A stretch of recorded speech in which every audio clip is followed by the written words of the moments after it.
finding your voice, to sing its journey. Hi everyone, welcome to Finding Your Voice, the Singer's Journey.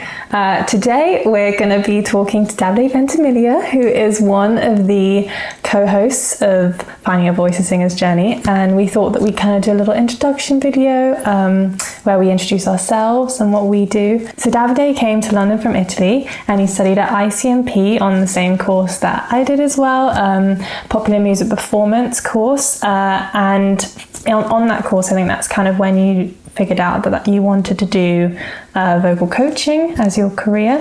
So kind of tell us a bit about your background, like what drove you to study vocals. And So everything started when I was 14. I was like, I really enjoyed singing and I really liked the way me singing impacted on other people. I remember like the smiles and people being happy about when I was singing. Yeah. So at a certain point I was like, I want to get like singing lessons so that I can become a better singer.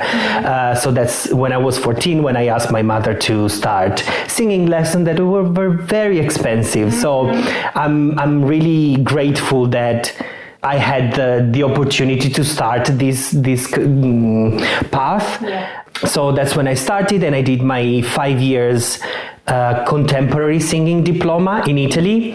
And that is where I started to be more aware of the way I was using my voice. Yeah. Then I've decided to move here because of lots of different things happening.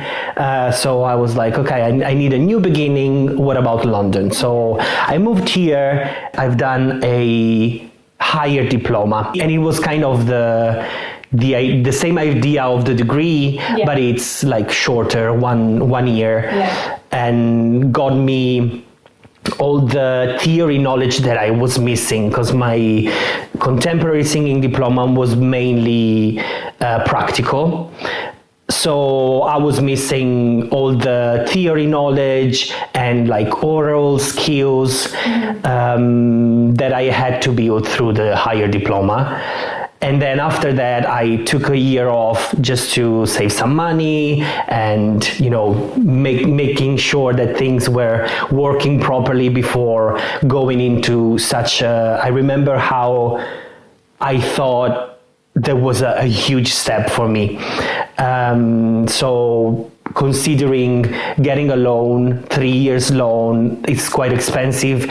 Yes, it's government funded, but still it's money that at a certain point in your life you would need to give back. So it was a big step for me to decide to start a degree, but definitely it's the best choice I've ever made in my life, and I wouldn't change it for anything else, because this is where I met you people and where my vocation started as well. My idea of becoming a vocal coach, like full-time, supporting other people's following their own dream in a way. Really nice. Yeah. When did you find that was your passion? I'll always add that feeling of wanting to support, to help people. And even through my higher diploma, I was always kind of helping my peers. Also because, I've started a little later than other people. I was in my late 20s.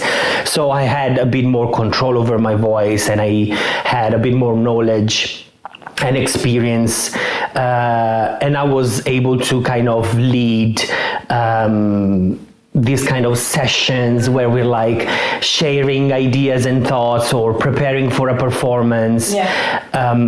So since the first year here, I was like, I really enjoy singing, first of all, that it's the main thing. But I actually love singing with other people and support them in, the best way that I can. realizing their potential in a way. Yeah. So through my uni years, I thought, okay, vocal coaching is not that bad. And then last year of uni, we had to decide one of the modules, and there still is probably music in education, and that is what I've decided to do.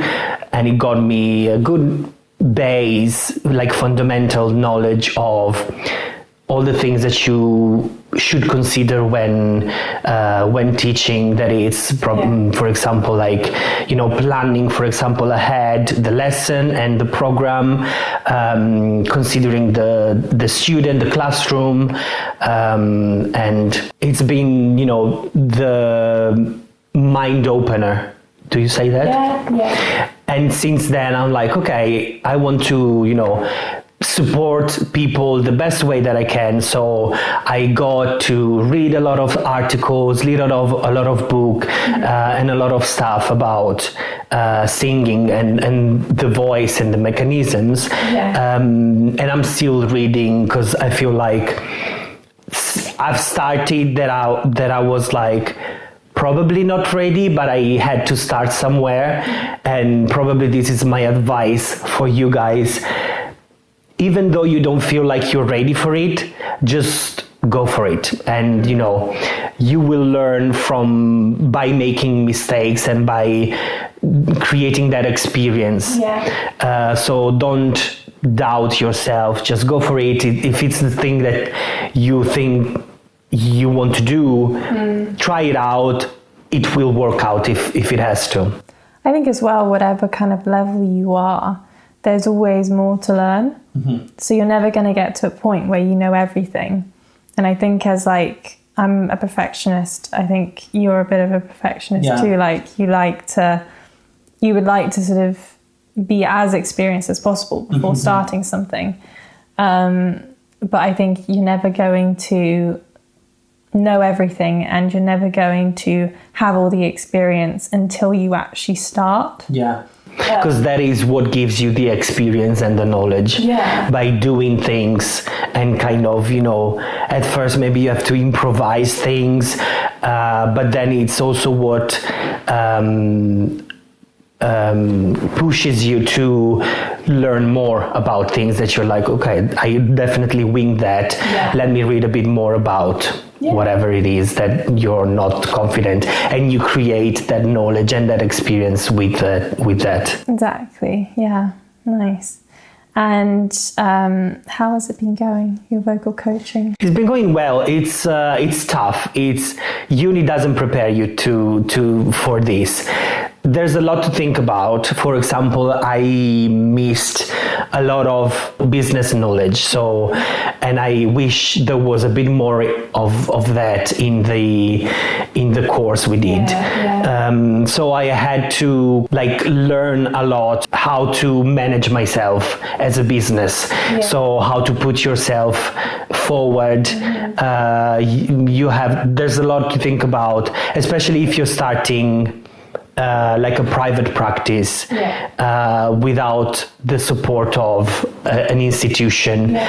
You have to consider like all the social media, all the marketing. So it's not just about how good of a vocal coach you are, but a kind of how about promoting yourself. Promoting yourself, and also kind of like just talking to people, like let's pretend you have the first session with someone, you have to make that impact, and it's like there's a lot to think about, as well as all the knowledge that I was missing about the voice and that I'm still building on, because you know the research always goes on and there's so much to learn every time. So it's a big process, but it's really worth it. So at this point, I'm fully independent. So I am a full-time vocal coach. I had to start part-time, having a part-time job, as you know, a lot of people. I was working in a coffee shop, and that was paying the rent and paying for everything else that I needed to build on my private practice. But now I'm fully independent, and you know, I'm glad that I have people, you know, my students, that they have that like word of mouth, so they get me new students. I also work with an institution, the London Music Academy, so that is another way that I get new students. And definitely, the website, social media, it's where it's that window on the world, and people can see you and be like, okay, I think I want to learn something from this guy, and then they contact you. Yeah, I think it's interesting because it's one of those things that you just kind of have to be pushed into the deep end and then like try to swim. Definitely. But you have to, you know, jump off the edge and then you will survive. But yeah, I guess you already touched on this a little bit, but what advice would you give to people who wanted to do vocal coaching? I would say go for it. So don't overthink, but I'm not good enough. What if this happens? What would I do? You just go for it, and you make things up. And yes, as I said, at first probably you won't be like the solution that you find for whatever problem you encounter is not going to be super efficient. So you might have to waste some time creating kind of your toolbox of solutions, but you have to start somewhere. And you know, maybe you start with a little bag at first, but then you'll carry a whole luggage once you start. Yeah, and I feel like you've really figured out your style. I would say so. I was teaching someone this week, and I come up with something, and this is probably the way I'm expressing my creativity the most, is finding ways to help people producing a certain sound. And it's the way at the moment I am expressing my creativity. So rather than just stick to an exercise that I know works because of the theory behind, I kind of take my own twist to it and bring an image to it, bring a movement to it, and create kind of my own exercises that might work for someone, might not work for someone else, but then for that someone else, I would create something new, and then I will kind of experiment with everyone else. It's fun. You know, once you get into it and you kind of accept where your style, your teaching style, it's just fun to keep things interesting and keep learning through this experimenting in a way. Really cool. It's probably much more creative than people think. I would say so, yeah. If you are a creative person, you definitely find really creative ways to teach and to support the people. And like, how do you feel your own voice in a way has improved from your vocal coaching journey? I would say having to teach every day, my voice is always warmed up in a way. So like, for example, this morning I had a 10 a.m. lesson and we did Frozen, like Let It Go. Obviously, I didn't have time to warm up, but my voice was ready to produce those sounds and help the students. So definitely the versatility of my voice, having my voice always ready to do random stuff. And I would say kind of range and quality, having to work with a lot of female voices. I feel like my mix has gone stronger, and my mix belt as well, my chest dominant mix is getting stronger up to a higher note. For me, vocal health is really cool because it like gives me more of a understanding of my own voice and like how to explore that, and as you were saying, like range, qualities, and kind of what my limitations, but also what my strengths are. Definitely. And I would say, adding to that, and adding to the list of things that vocal coaching has affected my voice, is authenticity in a way. So I feel like before I was imitating a lot, but now with a bit more knowledge, I feel like the sound that I produce is much more me in a way. So I identify more with the sound that I produce, and it's freer and it's much more, as I said, authentic to myself rather than trying to imitate someone else. Really cool. Yeah. So it helped me a lot to find my own voice. Nice. So the training that you've done, is there like more training that you want to do, kind of with maybe your voice, but also in terms of your vocal coaching practice? I would say I still want to get a bit more used to and confident with, I would consider this kind of advanced singing in a way, just to get to know more the theory behind and make it myself, so that then I can find out solutions by myself, creating my own exercises to tackle the problems that I find in the student's voice. And what is the thing you most like about your voice? I would say the emotional delivery. So like when I sing and I feel like I'm able to move myself in a way, that is when I'm like, okay, that's why I'm doing this. Not just as a way to move something in the audience, but mainly as a way for me to feel things in a way. Yeah, really nice. Like it allows you to express all your emotions and like in a very free way, and like you're giving, I don't know, you're sending that emotion out, I guess. Yes, and that, that emote me. So yeah, tell me about what you've got planned for the rest of the year, and what should we expect to see from you? I'm still teaching, but I'm also focusing on some other projects, Vocal Venture First, this podcast, as well as I'm working on a duo piano voice, putting together a nice kind of soft soul set to bring to, again, in different venues. I can't remember the last time I was on a stage. So I want to get back into singing, performing. So definitely it's something I want to bring back in my life, because I know how much I love it. And just make, make something out of it. Really nice. And where can people find you? You can find me everywhere on the internet as Davide Vocal Coach. There's my website, YouTube, Instagram, TikTok, Facebook, LinkedIn.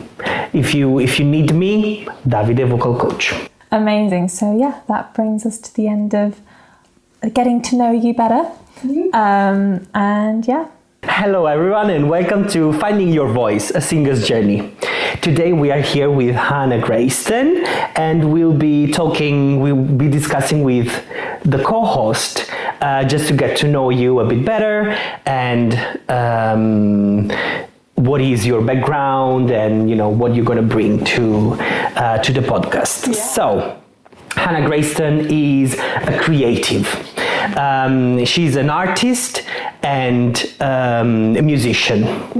So your main focus is vocal arranging, the thing that you enjoy doing, but you also do drawings and paintings and portraits. Nice. Tell us a little bit more about your background. So I think I was always singing, much to the either enjoyment or hate of like all my family. Yeah, I was also really lucky to be able to have lessons. I think I started lessons when I went to secondary school, so when I was about 12-ish, that's sort of when it was, you know, something that I figured out I wanted to do, and yeah, learn a bit more about my voice. Were you doing private lessons? Yeah, so initially, like before that, I was just sort of singing in choirs, like school choirs, and you know, I did audition for a few things I think at school and like got to do it. So yeah, I think that was sort of when I figured out that maybe, you know, other people liked what they were hearing, and you know, I think that always gives someone a bit of confidence to then pursue that and take it more seriously. And was this mentor a classical singer? Yeah, so all that training was mostly with classical music, maybe a bit of musical theatre, but mostly that kind of. So I really sort of developed the head voice / probably head mix, like that sort of area of my voice, not so much the chest, more pop sound, although I always was singing more, you know, all the songs that you hear anyway. Yeah, and then I was also playing piano at this time as well. I'd started piano when I was quite young, and I didn't really enjoy it, to be honest. Like it was always sort of, I had to do the grades, and I think coming from a family that didn't really understand the music world today, grades were seen as really important. And then with singing, I was doing them as well. And I think, yeah, to be honest, if I could go back, I would really be quite stubborn about not doing the grades and playing for fun. I think it really would have given me a lot more. But I understand why my parents as well thought that that was a good decision, because I think that's what you're taught. If you're not a non-music, if you're not in the music world, you're taught that grades are really important. So, and you know, they didn't want to pay all the money for like what they may be viewed as like not getting anything back. So I do understand their point of view, but I think that modern wise and in the world that we live in now, grades are not really important at all. Maybe unless you want to really do classical music, and then that's a different thing. But if you want to go down the route of sort of more contemporary music, it's about enjoying it, and it's about experimenting and understanding the instrument, and and then went to ICMP and met all of you guys, and that's it. Nice. Do you remember what is like the first song that you kind of felt it was the right thing to do? Like compared to that classical sound, the song that made you go like, okay, this is more my voice and a little less kind of the technique of singing.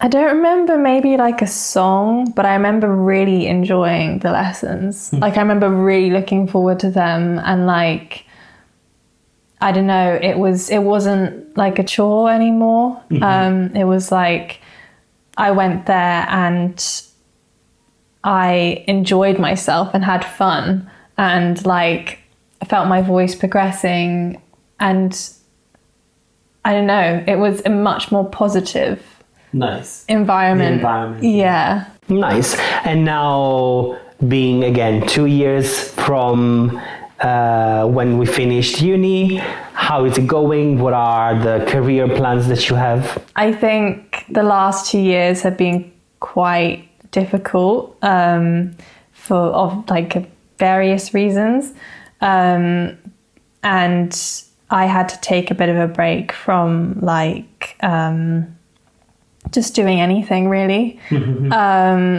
For about I would say, you know, I did try to keep going, but for about a year I couldn't really do anything that big. And then I think starting Vocal Venture with you again in September, that was really good. And yeah, we've been doing a lot of social media for that, and that was really fun, kind of getting back into my vocal arranging. And with the art, I guess just kind of exploring that again, exploring a new medium with the pastels, which I have never used before, and looking for jobs so I can pay my rent and all of that kind of stuff. What type of opportunities are you looking for? At the moment, I mean, I would be looking for anything that's like an internship, just something that's creative that I can learn, even if, you know, I'd want it to be more to do with music and art, but if it's something else and it's still creative, then I'm really open to it, because I think, you know, skills are transferable, and I just really love anything that kind of uses that creativity, the ideas, and seeing an idea go from the beginning to the end to fruition is really cool. What about your own music?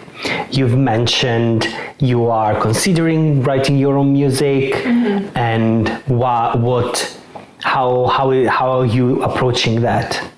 So I would really love to write my own music, and I do have lots of ideas. I have so many voice recordings and so many notes, like probably thousands, but I find it really difficult to come up with an idea and build on the idea. I think there's a lot of criticism. I criticize every single thing I come up with. Is that kind of perfectionism kicking in? I think so.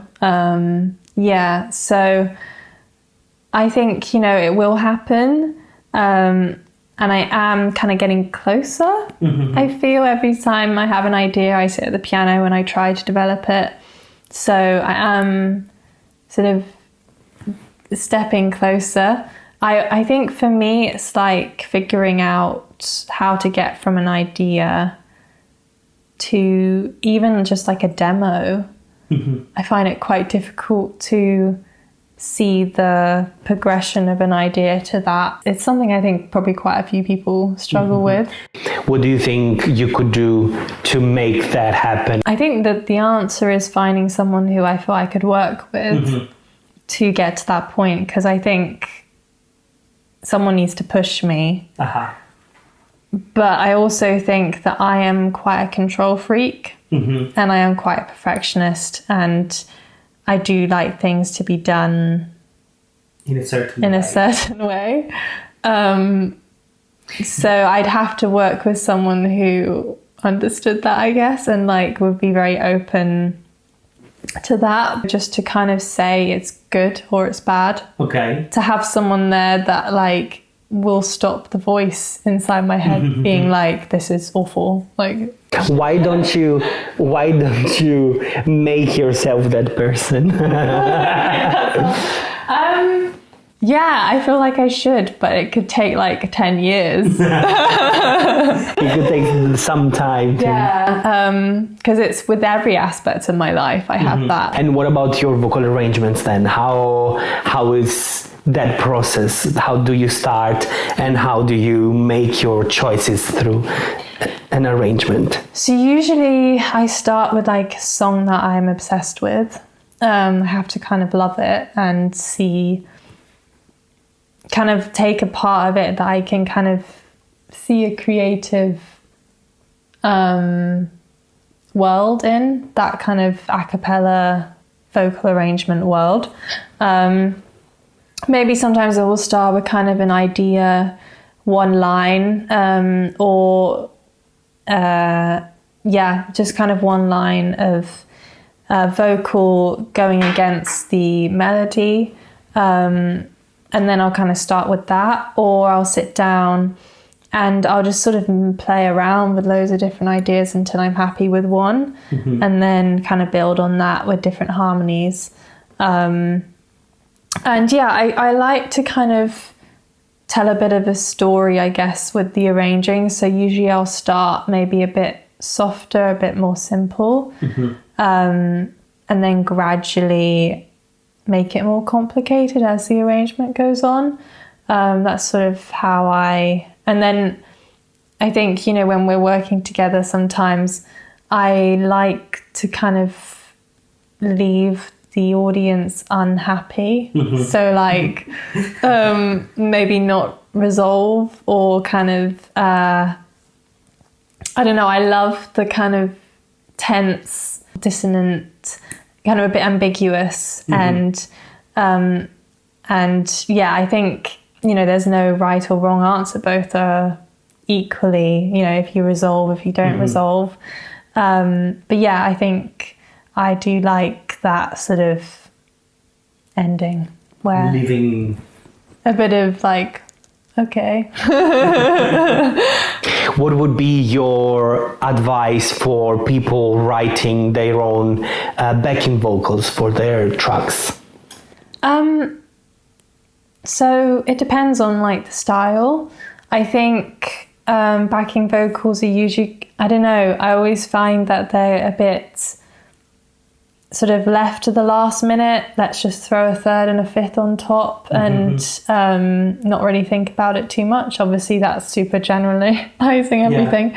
And I'm sure that a lot of people spend a lot of time on them. But I think in pop music, that's sort of what I find sometimes. But I think if you maybe take a bit of time and treat them as like another instrument that you're adding in, and how can you get the most out of that, and how is it serving the song? So is it something that you want to be super simple, and because you want the lead vocal to stand out the most, do you even want backing vocals, or is it supposed to just be a song that's got a lead vocal and that's it?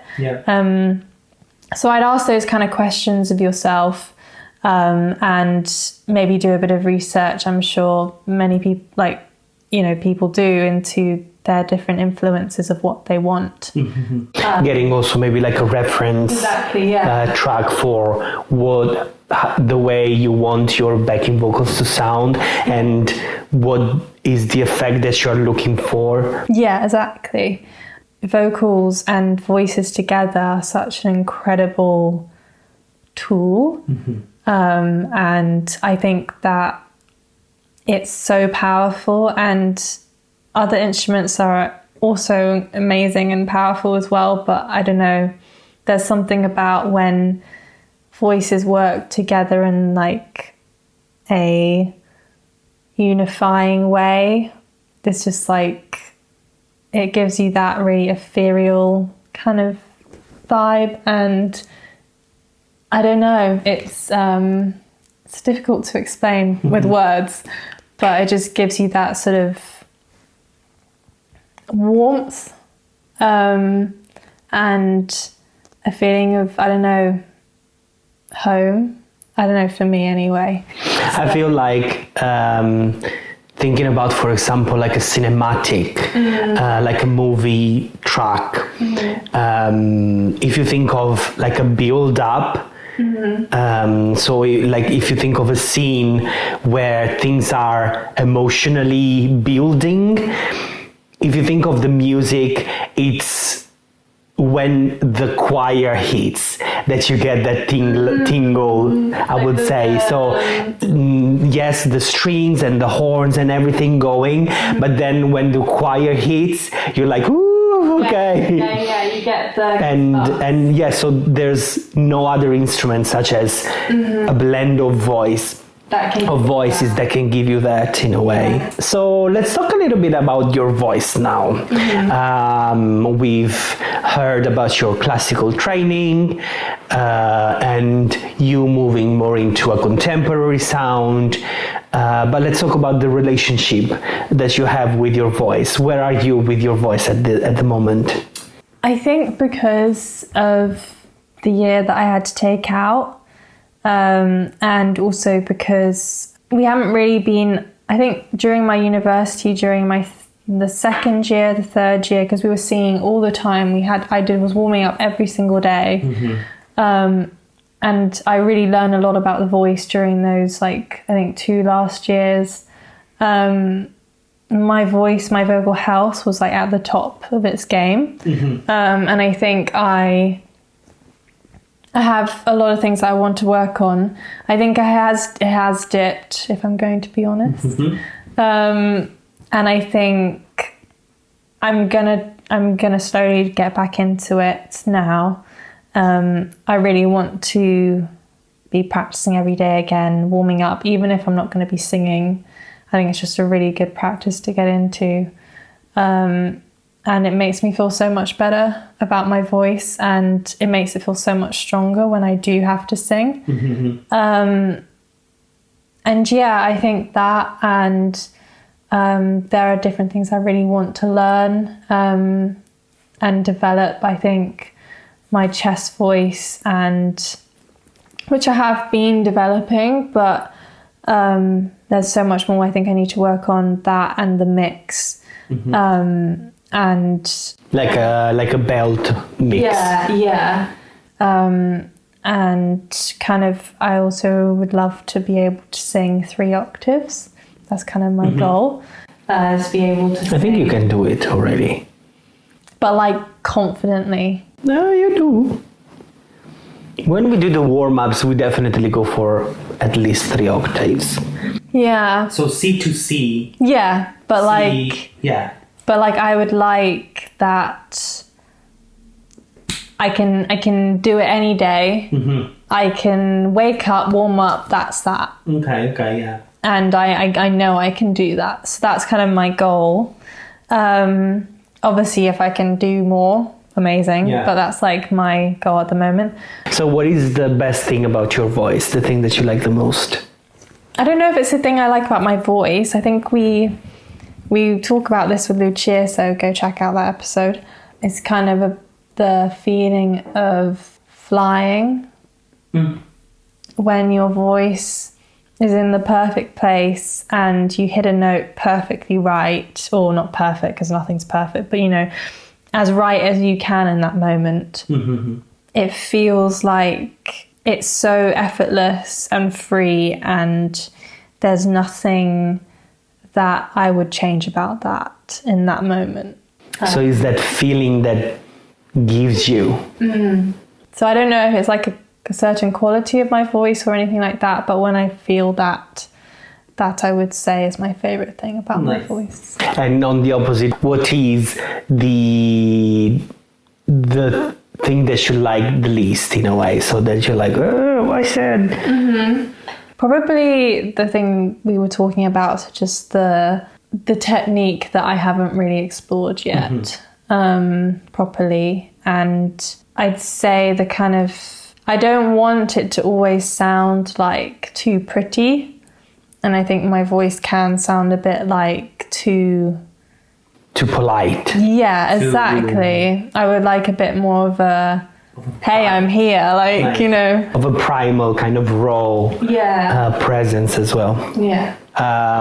What are the plans for the rest of the year? My plan is to continue like working on the projects that I am. So work on my art projects, work on everything with you, with Vocal Venture, work on any of my own music that maybe will, you know, develop in some way.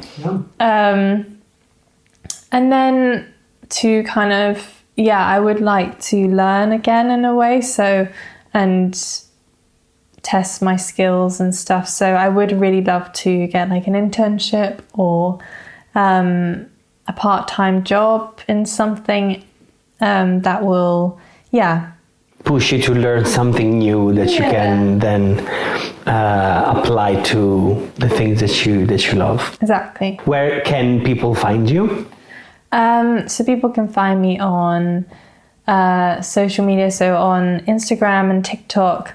I think it's Sarah Stone on Instagram, and then I think on TikTok it's Sarah Stone Music. I also have my own website, which is Sarah Stone Music, and then obviously Vocal Venture as well. Yeah. But mainly the website is where people can see you and see what you do and contact you if they are looking for. Exactly. Exactly. Yeah. Nice. Thank you so much for being here, being an amazing co-host, and Same back to you. and looking forward to the next episode that you will see soon. Bye. Thank you for listening to Finding Your Voice, A Singer's Journey.